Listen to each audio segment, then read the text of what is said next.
Bola na Copa. Oferecimento Motorola Signature.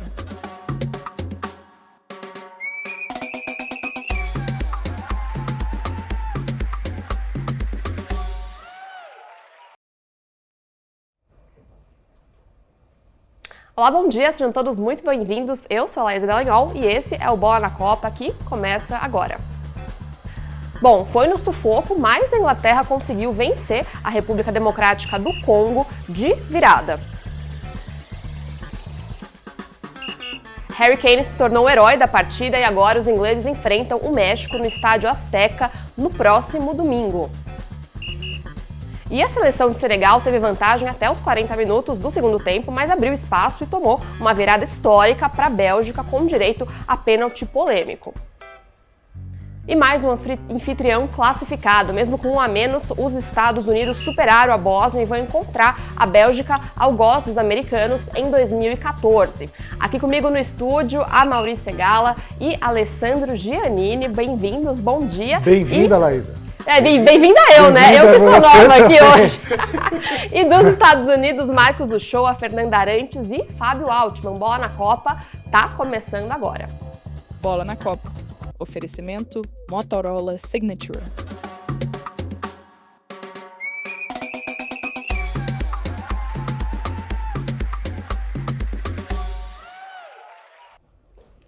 Gente, só para explicar para quem está nos assistindo, eu tô aqui hoje, eu sou a Laísa Dallagnol, e eu tô aqui hoje no lugar da Verusca. A Verusca Donato tá com probleminha de saúde, então eu tô aí com vocês pelos próximos dias. Bom, e agora a gente tem todos os anfitriões da Copa classificados para as oitavas de final. Os Estados Unidos venceram a Bósnia por 2-0 e agora vão enfrentar a Bélgica ao gosto na Copa de 2014. Fábio Altman, começo com você. Onde que você tá agora? É o Uchoa, na verdade, Uchoa, desculpa, eu troquei você com o Altman. Mas eles são parecidos. São parecidos. Me falaram que tem gente que confunde vocês, né? Mas bom, eu só confundi o nome aqui. Ah, não, é o Uchoa. Uchoa, bem-vindo. Onde que você tá agora? O que você tá fazendo aí? Conta um pouquinho pra gente. Oi, Laís, bom dia, muito bem-vinda. Realmente, a gente é aqueles jogadores, nós somos jogadores que sai um é 6 por meia dúzia, né? Não tem problema nenhum escalar um ou escalar o outro.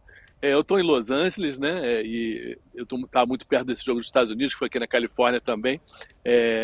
E realmente, se a gente pensa para os anfitriões de uma maneira geral, né? Foi muito bom, né? Todos eles terem se classificado, porque claro que é uma coisa de uma festa bonita. Se a gente está vendo aí o primeiro gol dos Estados Unidos, do Balogun, o artilheiro que fez os 2 primeiros gols dos Estados Unidos na Copa do Mundo, na estreia, e agora de novo num gol super importante contra a Bósnia. A Bósnia muito tímida, muito discreta em termos de futebol, né? Então realmente estava bem, o resultado foi normal, apesar de eles terem ficado com 10 jogadores, o Balogun foi expulso no segundo tempo, e eles, mesmo assim, com 10 jogadores, ainda fizeram um segundo gol, 2-0. Os Estados Unidos mereceram realmente completamente esse jogo, esse resultado. E foi muito bom. Assim, eu acho assim, que para a Copa do Mundo, o anfitrião ainda está, embora eu acho que no próximo jogo contra a Bélgica, aí não sei. A Bélgica também não anda muito bem das pernas, não. Então eu acho que os Estados Unidos até têm possibilidades de seguir à frente. Uchoa, obrigada. Agora eu chamo o Fábio Altman para entrar aqui com a gente. Altman, bom dia. Me conta aí onde que você está, eu quero saber. Bem-vindo aqui ao programa. Bom dia, Laísa. Bom dia, pessoal. Bom, eu falo aqui de Nova York, do Bryant Park. Vocês estão vendo aí uma estátua aqui atrás? Está com a cabeça cortada, né? Esse é o José Bonifácio Andrade Silva, o patrono da independência do Brasil. E para continuar na pegada histórica, aqui ao lado dessa praça fica a Biblioteca Nacional, a Biblioteca Pública aqui de Nova York, e desde ontem até o dia 7 de julho está em exposição o texto original mesmo da Declaração da Independência dos Estados Unidos. Não custa lembrar, 4 de julho está chegando, 250 anos da independência americana. Então, quis contar um pouquinho só para dizer que futebol é cultura também, né? Só um comentário, Fábio. O José Bonifácio é o nosso Thomas Jefferson, né? Ele teve o mesmo papel que o Thomas Jefferson teve ali para a independência americana. O José Bonifácio teve aqui, ele foi fundamental. Exatamente. Inclusive, só para confirmar essa informação, essa estátua que está aqui atrás de mim foi um presente do Getúlio Vargas, em 1953, Amaury. Legal. Eu tenho uma pergunta para te fazer, Fábio. Como é que está o clima aí nos Estados Unidos? O Shoa falou um pouquinho da vitória dos Estados Unidos ontem, né? Existe um clima de euforia ou os americanos estão levando a Copa assim num estilo mais blasé? Ah, não estão nem aí com o torneio. Olha, Maurício, deixa eu te dizer, ontem à noite eu andei aqui um pouco pela cidade de Nova York e fui entrando em alguns bares, alguns restaurantes, muito interessante, assim, embora não exista festa na rua, como há no Brasil, em todos os bares e restaurantes havia uma televisão e a televisão estava ligada no jogo dos Estados Unidos. Eu entrei para comer alguma coisa num dos bares, no exato momento em que saiu o segundo gol da seleção americana. Foi uma festa tremenda. Agora tem uma coisa interessante. No Brasil, depois de um jogo, a festa continua, né? O pessoal continua vendo televisão, continua comemorando, bebendo.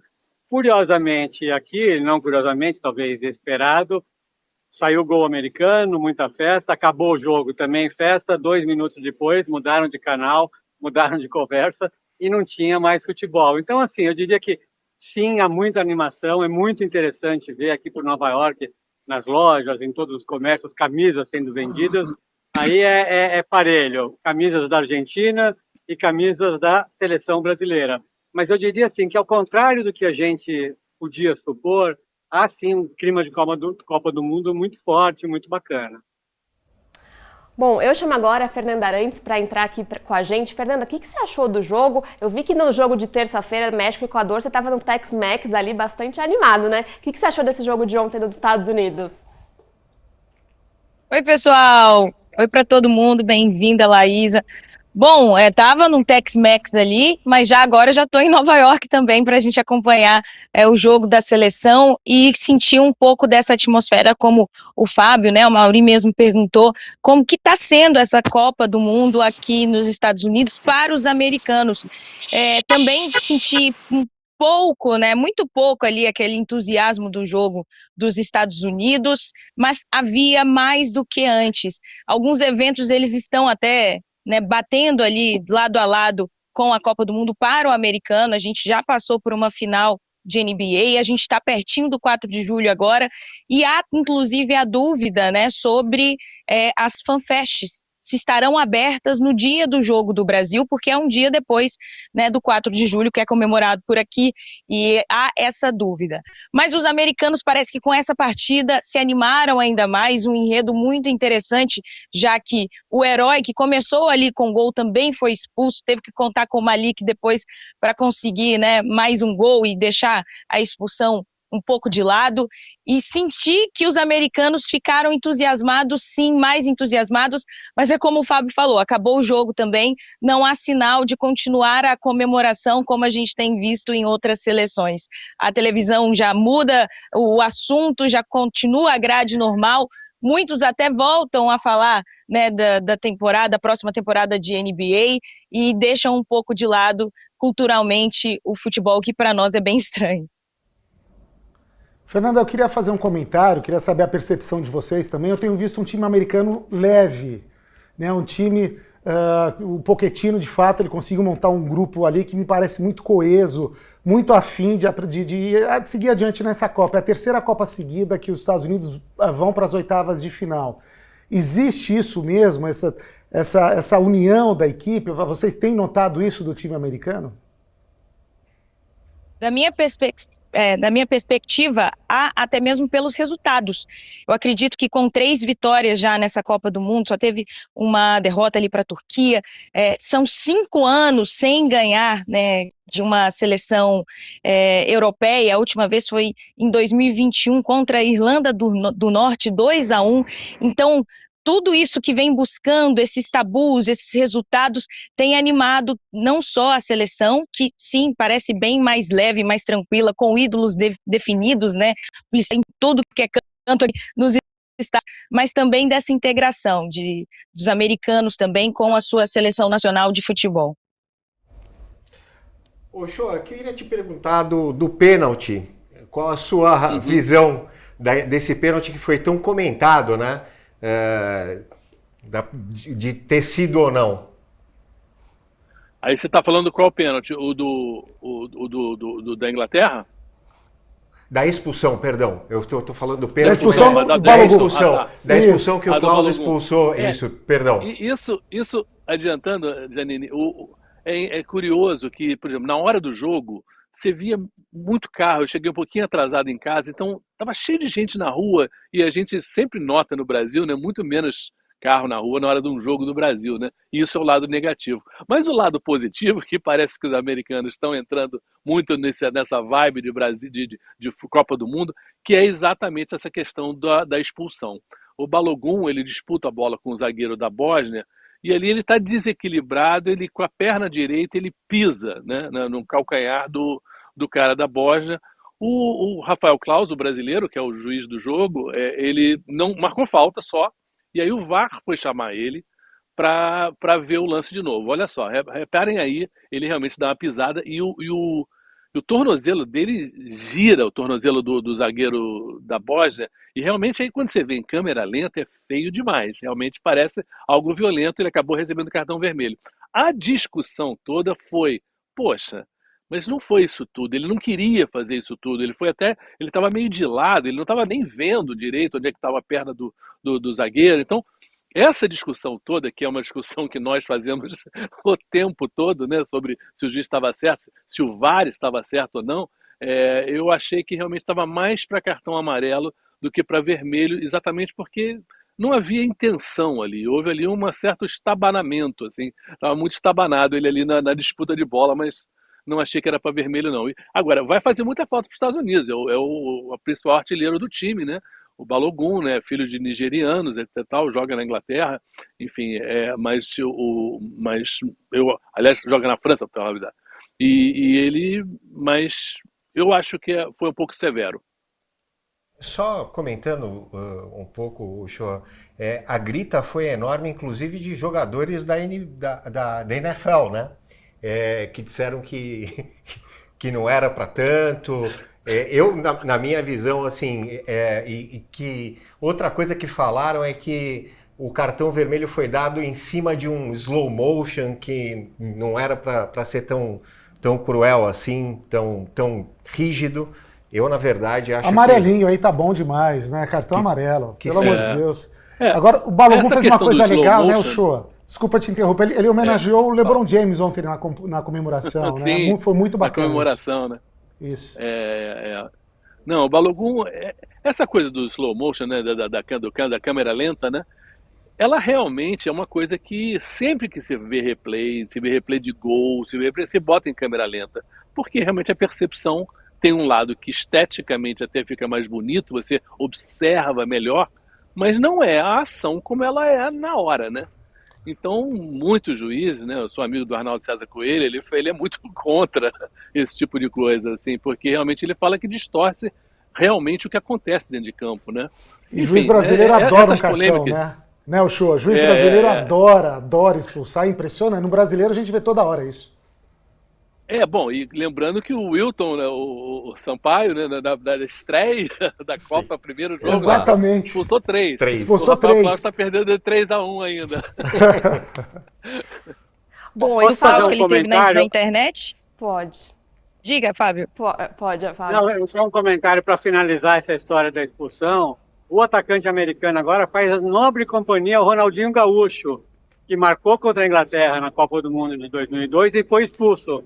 É raro isso acontecer, né? Um jogador que marca o gol. Aconteceu também com o Cristiano Ronaldo já. Então ele tá em boa companhia. Com Garrincha também. Garrincha também. Sobre o Klaus, passando até a repercussão na internet, né? O pessoal elogiando muito o inglês, depois do Wilton elogiando o inglês que ele teve ali durante a partida. E por aqui, os comentários são de que ele foi até um pouco mais brando ali, em questão de não exigir tantos, ter mais, pedir mais cartão, que era o que o americano gostaria que acontecesse nessa partida. Então, na internet, ela fica com vários comentários também, distorcendo um pouco do que a gente vê da visão, mas queriam que ele fosse mais duro nessa partida, os americanos por aqui, e elogiaram o inglês do árbitro brasileiro. Bom, e falando de Inglaterra, né, a vitória de ontem da seleção inglesa tem um fato bem curioso. Os ingleses, eles não viravam um jogo de Copa do Mundo desde 1966, quando venceu a Alemanha e conquistou o seu primeiro e até hoje único título mundial. E ontem a gente teve polêmica. Marcos Uchoa, começa te perguntando então aí, foi ou não foi pênalti no Harry Kane ontem? Agora sim. Olha, esse foi um jogo, eu diria assim, que o Congo meio que padeceu o que os japoneses padeceram com a gente. Aquela coisa de fazer um gol no primeiro tempo, tentar segurar um resultado durante muito tempo, né? E tem uma hora que a casa cai. O lance do pênalti, que é esse que a gente está vendo agora, eu acho que é aquela coisa. O juiz não deu porque o gesto do Harry Kane foi de um mergulho digno de Olimpíada de Natação. Como gesto, né? Digno de dá uma Neymar, mergulhada Uchoa. para frente. Exatamente, para falar no nosso grande especialista no assunto que é o Neymar, ele realmente receberia do Neymar louvores por fazer o gesto do mergulho.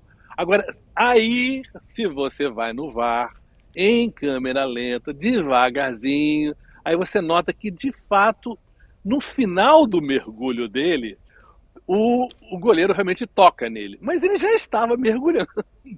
Então, eu diria que eu não marcaria o pênalti não, exatamente por um excesso de mérito artístico do Harry Kane, mas pouca fisicamente. Eu acho que não foi o goleiro que derrubou ele já estava caindo porque queria. Então, eu acho que a reclamação não é justa não foi pênalti não. Só um comentário rapidinho, pessoal. Eu acho que para marcar pênalti precisa ser muito pênalti. Porque pênalti é um lance decisivo, né? Você vai resolver o jogo. Então, na minha cabeça, assim, pênalti tem que ser aquele pênalti indiscutível, porque senão você vai decidir a partida ainda mais numa Copa do Mundo. Bom, agora, lembrando, né, que o Harry Kane, a gente tem o Harry Kane aí possivelmente pela frente, né? A gente está jogando aí com a Noruega, se a gente passar, vai enfrentar o vencedor de México e Inglaterra. E aí aquela coisa, né? Você vê como um jogador faz uma diferença enorme. A Inglaterra não estava jogando bem, assim como a gente começou a fazer chover bola na área, que é um jogo assim tecnicamente meio pobre. O goleiro do Congo foi bem, mas assim, já estava acabando o jogo, né? Quando o Harry Kane empatou de cabeça e depois fez o segundo gol, um golaço, aliás, quer dizer, assim, mas não foi um resultado que eu diria que o Congo tem muitas razões para se sentir caramba, até porque o Congo perde um gol quando estava 1-0 já, sim.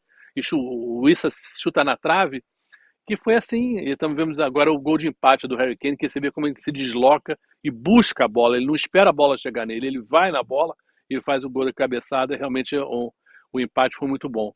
Mas assim, eu acho que o Congo vai voltar para casa com uma sensação ruim, porque eles poderiam ter realmente vencido o jogo. Essa virada do Kane foi realmente muito bonita, ele é um jogadoraço, assim. E esse é o problema, está chegando mais para frente, a gente enfrentar um Harry Kane, enfrentar um Haaland e tal, é diferente de enfrentar um Ueda, né? Pessoal, pode fazer um comentário a respeito do pênalti? Assim, até talvez seja um pouco ousado, assim, os mais românticos do futebol podem vir a reclamar comigo. Eu acho que com a evolução do VAR e a velocidade com que as decisões estão sendo tomadas, acabou a dúvida no futebol. A gente discute aqui, o Show falou muito bem, o Amaury, todos nós comentamos, foi, não foi, mas acho que acabou, acho que não tem mais discussão, assim, não tem mais erro no futebol. O que eu acho interessante, alguns dirão que não, porque acabou a conversa de bar, mas eu acho que não tem mais erro.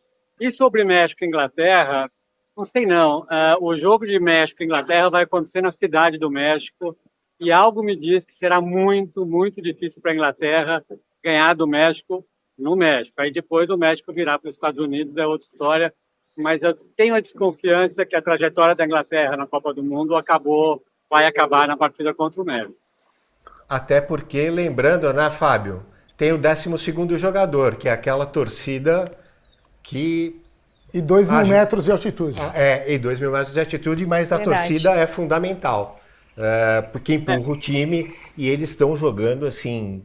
Eu achei que, por exemplo, o México e o Equador ia ser um jogaço disputado. O Equador não entrou em campo, não apareceu, enfim. Lembrando que a Inglaterra vai voltar ao palco onde o Maradona destruiu a Inglaterra em 1986. Exatamente, bem Com o lembrado. gol de mão, Bem lembrado. como foi criticado o gol de mão, falou, eu vou mostrar para vocês que eu consigo fazer um gol de pé também, e fez o gol Aquele mais golzinho bonito fácil. de todas as Copas do Mundo. Aquele golzinho fácil. E Fernanda, bom, caso a Inglaterra passe do México e o Brasil vença a Noruega, a gente pode encontrar o Harry Kane nas quartas de final. Isso é preocupante aí para a seleção? Muito preocupante. Harry Kane e Bellingham, né? Harry Kane, eu acho que na melhor temporada da sua carreira, se a gente olhar a temporada dele antes de chegar na Copa no Bayern de Munique, 61 gols em 51 jogos. E agora ele acabou de conseguir passar a marca do Pelé, 13 gols em Copa, o Pelé tinha 12.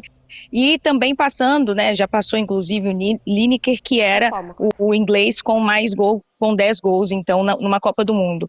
Harry Kane, ele que mostrou, né, o comando que ele tem, a liderança que ele tem nessa seleção da Inglaterra. Concordo com os meus amigos, né, o Congo, ele segurou, ele veio numa postura defensiva, acho que até ousou em alguns momentos, conseguindo surpreender nesse quesito, de não achar que eles iriam ser ofensivos em alguns momentos, e aí quando foram, conseguiram marcar e sair na frente. Vai ser sim muito doloroso o tempo para poder cicatrizar essa possibilidade de vencer uma Inglaterra, mas quando você tem Harry Kane, você tem Bellingham ali para no ataque resolver quando a bola está para eles, que também acho que é um grande defeito do Brasil, permitir que o adversário também tenha essa bola, os erros chegarem no adversário, é algo bem preocupante sim, pela temporada que o camisa 9 da Inglaterra faz. Bom, a gente vai para um rápido intervalo, a gente volta já já com o Bola na Copa. Oferecimento Motorola Signature.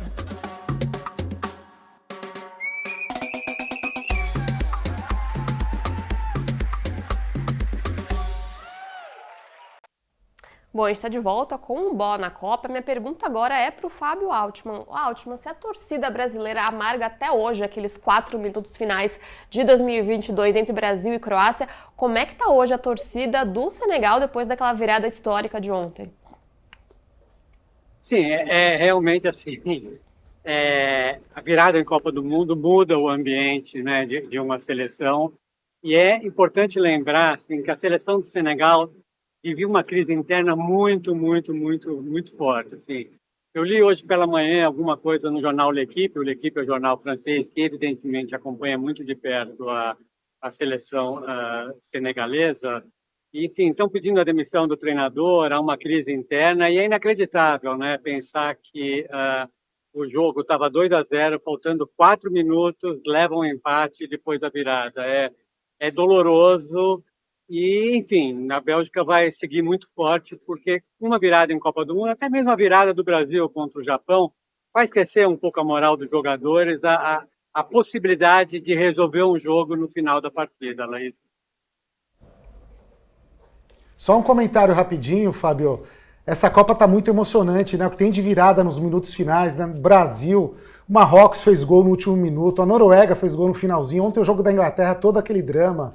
A virada da Bélgica, dos 10 primeiros jogos do mata-mata, 8 foram decididos assim no sufoco. Só França e México passaram com alguma tranquilidade. Impressionante. E tem um dado... Perfeito, Maurício mesmo. Tem um dado interessante, é estatístico, mas é bom para a gente saber na história, né? O gol de virada da Bélgica ontem, o gol de pênalti ao fazer 3-2, foi o gol mais longevo de toda a história de Copa do Mundo, né? Foi na prorrogação da prorrogação, né? Nos acréscimos da prorrogação, foi o gol mais demorado da história de todas as Copas do Mundo, à exceção, obviamente, das disputas de pênalti. E um golaço, na verdade, de pênalti. Bom, vamos agora com o Shoa. Olha, eu sinto por Senegal, porque realmente eles perderam mais do que a Bélgica ganhou, e ao mesmo tempo, mas eu sinto uma Bélgica assim enferrujada. É uma geração, né, que há 3 Copas do Mundo é louvada, né, pelo seu futebol, o Lukaku, o De Bruyne, claro, o Courtois, o goleiro. Tem o Kompany, que hoje é treinador do Bayern de Munique, mas fazia parte dessa geração. Há muito tempo que a Bélgica achava, bom, agora vai, e não vai. Na verdade, a Bélgica está muito criticada internamente, o De Bruyne está muito criticado, está com 35 anos e não tem jogado bem mesmo, assim. O técnico, Rudi Garcia, está muito criticado também. Então, a Bélgica ganhou. Pode dar uma animada, sim, mas eu acho que a crise é muito grande, por isso que eu falei lá atrás, que eu acho que os Estados Unidos têm uma grande chance de ganhar da Bélgica, porque essa Bélgica é uma Bélgica que está cambaleando, esperando assim um peteleco para ir a nocaute. Bom, agora a gente vai com a Fernanda. Fernanda, o que você achou aí dessas reviravoltas? Como é que você está vendo aí tudo isso? Até sobre isso, né, eu acho importante a gente frisar sobre até esse momento sobre o que aconteceu na Copa Africana de Nações, que também perdeu ali o título para Marrocos, de revisar o campo, enfim. É uma situação complicada e concordo com a Bélgica, da aposentadoria. Uma reação parecida com o que aconteceu em 2018 contra o Japão, também 2-2, que conseguiu essa virada. Então tem sido essa equipe que busca o resultado quando da belga bem, todos eles buscando esse resultado, mas sem aquele desempenho que a gente coloca de expectativa pelas classificações por onde tem chegado a Bélgica. Sobre as voltas, eu sinto, pelo menos brasileiro, né, muita torcida ali pelos países dos colonizadores, né, toda essa ativa de que no futebol revele-se também uma outra força de que a gente não tenha só, por exemplo, em times europeus, e com isso há um ânimo. Eu tive aqui também na classificação do Paraguai, foi uma festa dos brasileiros. Então, possíveis zebras, mas se são classificações merecidas eu acho que é isso mesmo do que tem mostrado e com mais oportunidade aí também de confrontos, para um trabalho diferente que você tem desempenhado. Para mim, há uma Copa com muitas surpresas boas, e que está se mostrando muito emocionante com essas partidas. Fernanda, eu queria lembrar, inclusive, que das 10 seleções africanas, 9 passaram para a fase de 16avos e até agora só o Marrocos avançou. A gente tem ainda Suíça e Argélia, Colômbia e Gana, Austrália e Egito e Argentina e Cabo Verde. Ou seja, temos 4 possíveis seleções africanas que podem avançar para as oitavas. Talvez um retrato dessa Copa, né, seja o equilíbrio mesmo, né, Janine? O Ancelotti falou isso. Hoje em dia não tem mais equipe desorganizada, né? Todo mundo, os jogadores atuam no mundo inteiro, as ligas são globais, então os times são bem organizados. O que faz a diferença é o talento individual. Quem tem craque faz alguma diferença. Mas ninguém vai entrar no jogo e massacrar ali o Congo, porque isso não... A gente viu, né, nos jogos. A gente está vendo cada vez menos. Bom, agora a gente vai sair da África e falar sobre um outro... Desculpa, cortei a Fernanda. Pode falar, Fernanda. Não, só uma informação que é muito legal. Tecnologia de inteligência artificial, a FIFA disponibilizou para todas as equipes o mesmo sistema de informação para buscar informação dos adversários. Então, quando você vem, por exemplo, ver um Senegal, um Congo, com informações dos seus adversários, é o mesmo sistema que as equipes da Europa, que a equipe americana, todas. Então, essa possibilidade de ter uma distribuição mais unitária, inclusive, de informação, eu acho que pode estar refletindo também nisso. Bom, agora a gente vai falar sobre, né, um outro tema, um outro assunto. A Argentina joga amanhã em Miami contra a seleção de Cabo Verde, justamente na cidade onde Lionel Messi vive e mora. Fábio Altman preparou uma reportagem, vamos conferir. Fogo, paixão, a homenagem a Diego Armando Maradona em Nápoles, na Itália. Cenas como essa impressionaram o mundo em 2021, depois da morte do genial canhoto argentino. Na Itália, Maradona foi tratado como Deus no início dos anos 1980.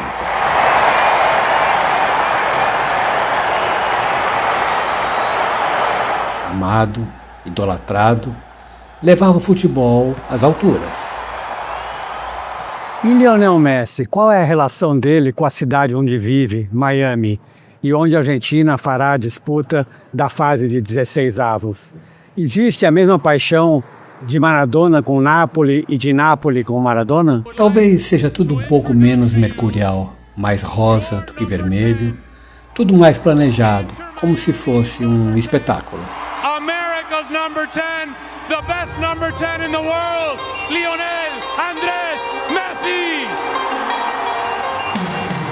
En la comparativa de Maradona con Messi, en mi caso particular, aunque tenga la de Messi, pero lo prefiero al Diego. La verdad que tuve la oportunidad de ir a Nápoles, conocer ahí, y es como un dios, y para nosotros en Argentina también. Es una persona que jugó en otra época y es muy distinta a la época de hoy, pero bueno, Messi también es un animal, es un mob.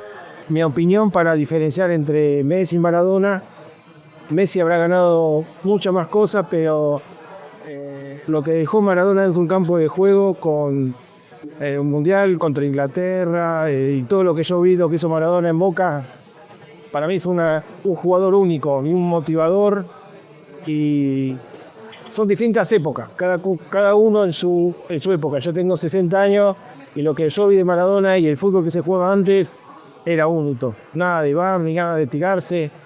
A Maradona le daban 3 patadas, se levantaba, corría detrás del otro, jugaba infiltrado, que hoy cosa que no se ve. Así que mi voto é por Maradona. Messi é um ótimo negócio, o marketing e o futebol de um jogador que não para de fazer história. É uma festa para a parte de Miami que na Copa celebra os recordes.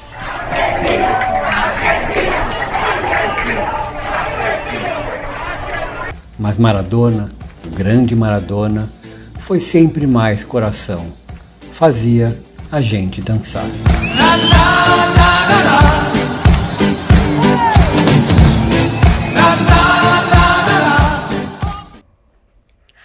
Fábio, então o Messi vai fazer Miami chorar de emoção, é isso mesmo? Eu acho que não, né? O Messi não é tão mercurial quanto o Maradona. Mas é engraçado, eu estava nesse restaurante em Miami, chamado Manolo, que é onde se reúne a torcida da Argentina. Devia ser lá, sei lá, umas 500, 600 pessoas. Eu fui achar justamente os 2 únicos que gostam mais do Maradona, Laísa. Deu para perceber. Mas nós ficamos emocionados aqui com o seu texto, viu? Nossa, com a sua poesia, muito. Fábio. Correu uma lágrima, Fábio. Impressionante, você bota poesia então, em tudo, Fábio, muito legal. Não, mas sabe o que é, a Mauri, Janine? A gente vai ficando mais velho e a gente vai contando histórias mais antigas. As histórias mais antigas sempre são bonitas. Boa! E eu gostei que colocaram no final o carecão lá, o nosso careca do tricolor junto com o Maradona. É uma homenagem a vocês dois. Boa, muito obrigado. Bom, gente, vamos seguir então para o nosso gol da rodada? Marcos, o show, eu começo com você. Qual gol de ontem se destacou mais? Eu acho que o segundo gol do Senegal, achei que foi o mais bonito, porque como gesto técnico era mais difícil, você matar a bola na corrida e chutar. Bom, quem comenta agora? Seguimos aqui, eu vou com um show, eu volto no Sarr, que fez o segundo gol do Senegal, recebeu o lançamento, matou no peito e caixa, botou na rede. Eu, para variar, o show eu vou discordar de você, tá? E do Amaury também. Kane, isso que ele fez, eu acho que é o suprassumo do futebol. O cara abre caminho pela defesa e enfia um tirambaço. Lindo. E você, Fernanda? Qual gol você vota aí? Eu tô com a Janine. Acho que a bomba ali do Harry Kane foi bem bonita e merece essa posição de gol aí entre os jogos. E quem falta votar é o Altman, né? O Altman. O Altman. E você? E eu também, não vou deixar pro final. Você A Laís é a última. Eu vou do Harry Kane também, que pareceu o Mbappé chutando uma bola. Fico com ele. Bom, o gol que eu mais gostei, eu assisti todos, foi o gol do jogador de Senegal, que eu esqueci o nome dele agora, mas eu fui aquele show, eu achei um gol belíssimo, olha isso, gente. Ele mata no peito. Mata no peito, então, eu achei belíssimo é muito bonito esse gol. E bom, a gente tem um vencedor eleito pelo nosso time, eu não sei quem exatamente foi o voto de Minerva aí, mas o gol de primeira de Sur contra a Bélgica, que foi o vencedor. E você aí de casa, qual gol escolhe? A pancada de Harry Kane? Ou a matada no peito de Smaila, ou também o gol de falta de Tillman, da Bélgica. A gente vai colocar um QR Code na tela e A gente não tem hoje o QR Code, mas basta apontar. Quando a gente tiver, você aponta aí a câmera do seu celular para acessar a matéria que está no site de Veja. No final da fase de 16avos, a gente vai abrir uma nova votação para elencar o melhor gol da eliminatória. A gente já tem 2 concorrentes para a grande final. O gol de Gabriel Martinelli contra o Japão e o golaço de Mbappé contra a Suécia.